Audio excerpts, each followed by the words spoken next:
ఈయన తీసుకెళ్ళి విష్ణుమూర్తికి అప్పించాడు కుబేరుడు. ఇది కుబేర మంత్రం. అందరికీ కూడా రాజుల్లో రాజు ఎవరు అని అంటే గంధర్వుడు కుబేరుడు. ఆయన రాక్షసుడు కాదు, ఈయన బ్రదరే ఎవరో కాదు, ఈయన రావణుడికి బాబాయ్ అవుతాడు ఈయన కుబేరుడు. ఈ మంత్రం కుబేరుడిదే. ఇది రాజుల్లో ఎవరు అని అంటే కుబేరుడు.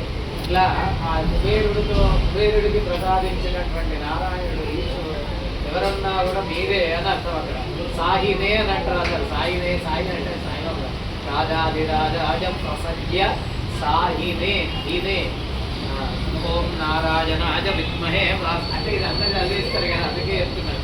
తన్నో విష్ణు ప్రచోదయాత్ తత్పురుషాయ విద్మహే వక్రతుండాయ ధీమహి తన్నో దంతి ప్రచోదయాత్ మహాదేవ్యై చ విద్మహే విష్ణుపత్న్యై చ ధీమహి తన్నో లక్ష్మీ ప్రచోదయాత్ విశ్వమండలాయ విద్మహే నమస్థానాయ ధీమహి తన్నో గ్రహ ప్రచోదయాత్. మీ చుట్టూ మీరు 3 ఆత్మ ప్రదక్షిణాలు చేసి జాగ్రత్త. యాడి దాడి పాపాని జన్మాంతరకుటాని చ దాడి దాడి ప్రణశ్యంతి ప్రదక్షిణం పదే పదే బాహో హస్తాపకర్మాణం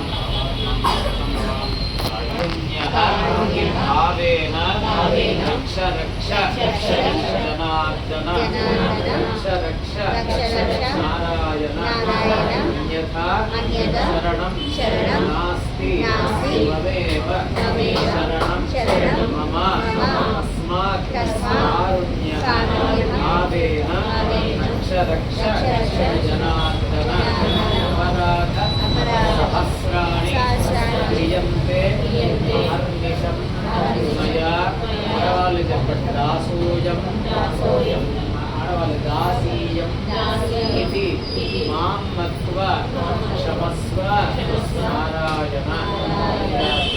దోషాలున్నా కూడా దోషమున్నా రథదోషమున్నా ద్రవ్యలో దోషమున్నా భక్తి దోషమున్నా ఏదున్నా కూడా ఒక మంచి బ్రహ్మాండమైన మంత్రం ఉంటుంది. అక్షతలే నమస్కారం చేసి